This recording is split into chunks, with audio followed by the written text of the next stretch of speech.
So we talked about some of the other amino acids having different different degradative pathways. And what we're going to do over the next few slides or the next few minutes is just kind of walk through some of those. One of the primary parts of what we've been talking about, though, is removing that or doing that transamination reaction so that you actually can get that N-termini off of your amino acid. But we're going to be going through all of the specifics because, excuse me, we've already classified our amino acids as glucogenic or ketogenic. And so we're going to follow those different pathways and see what are some of the similarities, what are some of the common features of those pathways. And we'll go ahead and tackle that in just a minute. All right, so the amino acid that we're going to go ahead and start things off with is the amino acid threonine. Now, I go ahead and I drew it this way, or I did not draw it. I copied off the internet this particular model of it because this is the structure of this amino acid that just drives me nuts. This is the structure of most amino acids that drives me nuts. We have a deprotonated N-termini and a protonated C-termini. That's totally unrealistic from any pH. So what I'm going to do is I'm going to go ahead and change this to NH3+, just to protonate that. And I'm going to do the same thing over here, NH3+. Okay, so there we go. I fixed that. And actually, I'll have to do it here. 3+. And I'm just going to walk you through basically the steps that are involved here. So threonine, that is a molecule that has to be metabolized a little bit in order to actually get to pyruvate. Now, what's unique about threonine is that it's one of our both glucogenic and ketogenic amino acids. Now, threonine, the first thing that's going to happen with threonine is that you are going to do an oxidation reduction reaction. So you're going to have to include some NAD plus in order to generate NADH. You're going to use the enzyme threonine dehydrogenase. Now, after that, the molecule that's going to emerge from this is 2-amino 3-ketobutyrate. Now, that 2-amino 3-amino ketobutyrate, well, what you're going to do there is you're going to use the enzyme 2,3-amino ketobutyrate ligase. So this is a ligase enzyme. And what that is going to do is that's going to allow you to bring in coenzyme A and produce some acetyl-CoA. Now, this acetyl-CoA, well, what's the fate of that? One of the things that could happen is that the acetyl-CoA could go into the TCA cycle. In which case you could go ahead, if you needed to generate ATP, that would be one thing that you could do. Likewise, you've also generated some NADH with the threonine dehydrogenase, but at any point, it's just worth keeping track of basically what you've done. Now, the fate of that 2,3-amino ketobutyrate is a little bit tricky in my representation here because what happens to it is it ultimately goes to produce glycine, because what you've removed from this structure is this group right here. So those two carbons, that carbonyl carbon and that methyl group, those are gone with coenzyme A right here. Okay, so what does that leave behind? Well, that just leaves a very simple molecule. That very simple molecule is your alpha carbon right here with a total of 2 hydrogens on it, an N-termini and a carboxy termini. Okay, so that glycine, now the fate of that, and keep in mind what we are doing, what we are aiming to do is take that, our threonine, all the way down to pyruvate.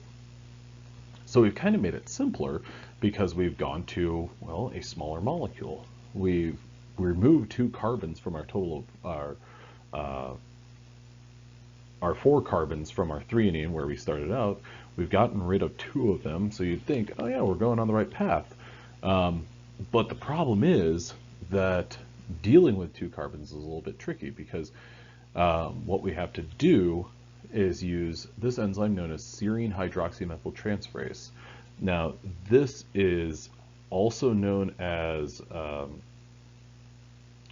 serine hydroxymethyl What we are trying to do with this is basically keep the same structure, but what we have to add to it is the CH2OH in order to make serine. So we're going to go from 2 carbons to 3 carbons. So essentially what we're doing is we are adding 1 additional carbon. And in order to do that, we have to use this carbon carrier known as N5 N10 methylene tetrahydrofolate, THF. So what this is going to do is this is going to help us transfer a single carbon, this guy right here, onto our alpha carbon of glycine. Then what we're going to do is we're going to add an OH group from an H2O molecule in order to complete the synthesis of our serine. So we've kind of gone backwards. We've basically gone 2 steps forward, 1 step back. So we had 4 carbons, we got rid of 2 of them, but then we added 1 back in order to make this serine. Now the fate of the serine is actually kind of simple, and is actually something that we've kind of done before, because the fate of that serine is we are able to use our serine Threonine Dehydratase.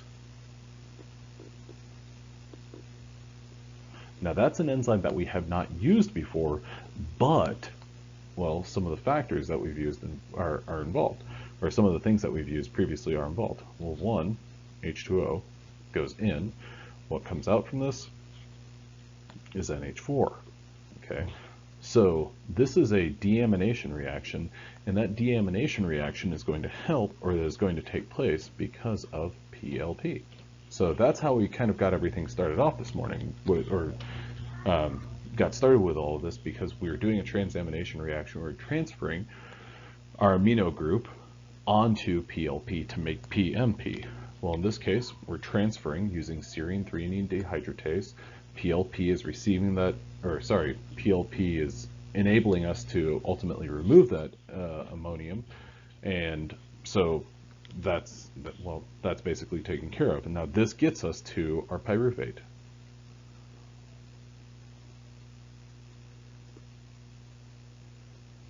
All right, so, oh, oopsies, forgot a carbon. And yeah, so that gets us to our pyruvate. Now, wrapped up in this same metabolic pathway is, well, one thing that you can kind of immediately, like, you could highlight is you could highlight the alanine metabolism. Well, alanine goes directly to pyruvate, and that's going to take AKG, alpha ketoglutarate, PLP, and you're going to generate glutamate. So that transamination reaction gets us to pyruvate. Now, in a little bit more of a roundabout way is cysteine metabolism. Cysteine, you're going to use alpha ketoglutarate, AKG. You're going to use PLP. You're transferring your amino group from cysteine onto alpha ketoglutarate to make glutamate. Now, if you remember the structure of cysteine, which I'm going to draw right over here, just drawing the R group of cysteine, you've got CH2, SH. So it looks a whole lot like serine, but you've got this sulfhydryl group rather than that hydroxyl group.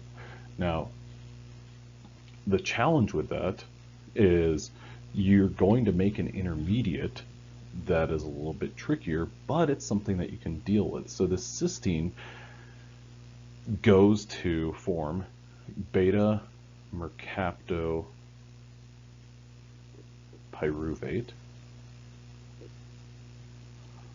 So it's basically a pyruvate molecule, but on this group right here, what you have is a sulfhydryl group.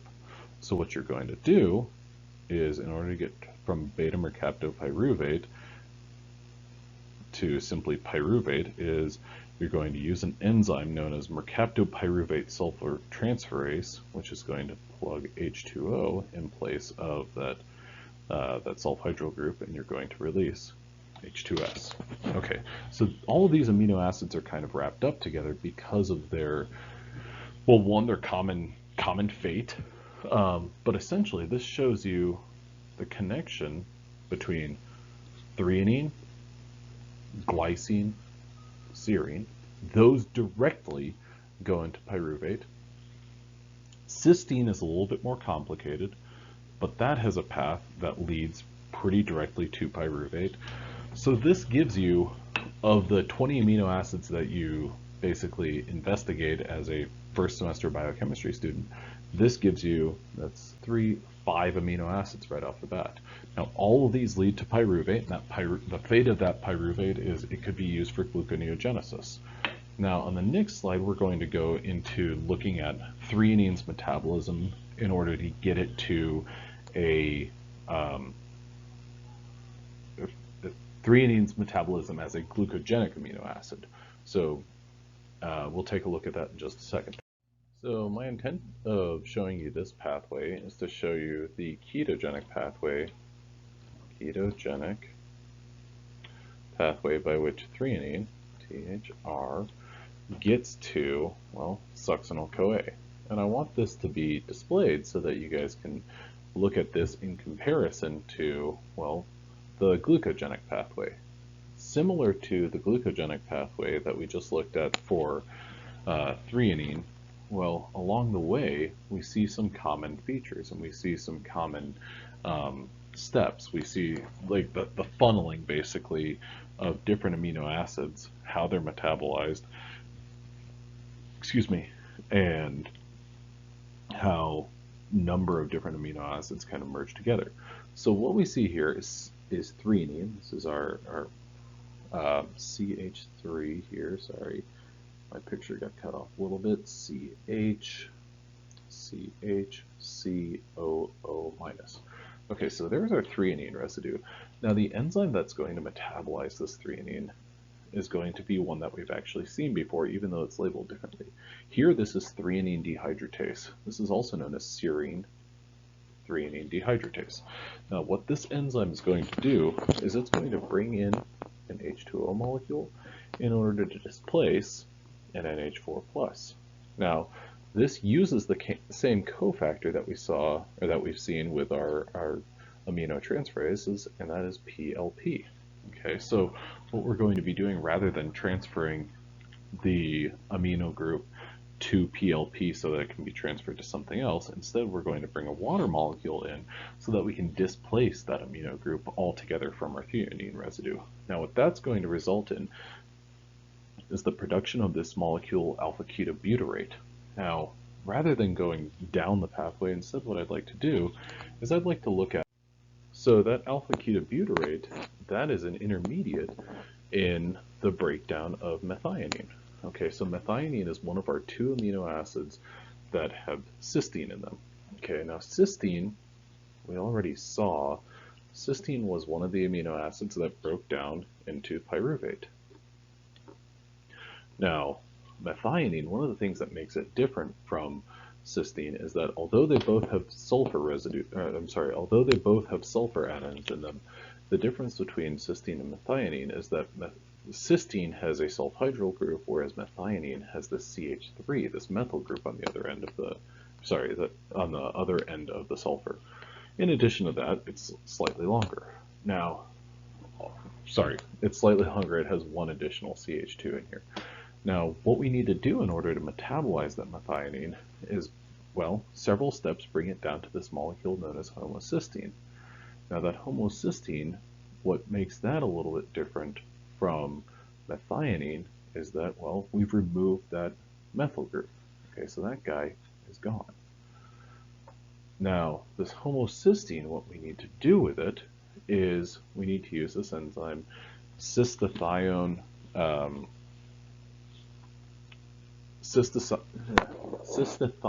beta synthase.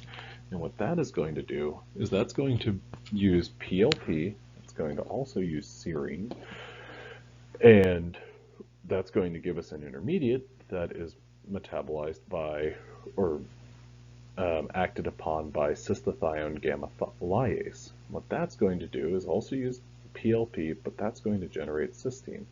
Okay, so that cysteine, well, the fate of that is pyruvate ultimately. So we're not necessarily getting anything along the way from methionine to alpha-ketobutyrate that is another amino acid. We have these other amino acids that are substrates and that are reactants in these reactions. However, they have a different fate altogether. Now, with that said, we get to this alpha-ketobutyrate that kind of funnels, or that is a common landing spot or a common intermediate among threonine and methionine.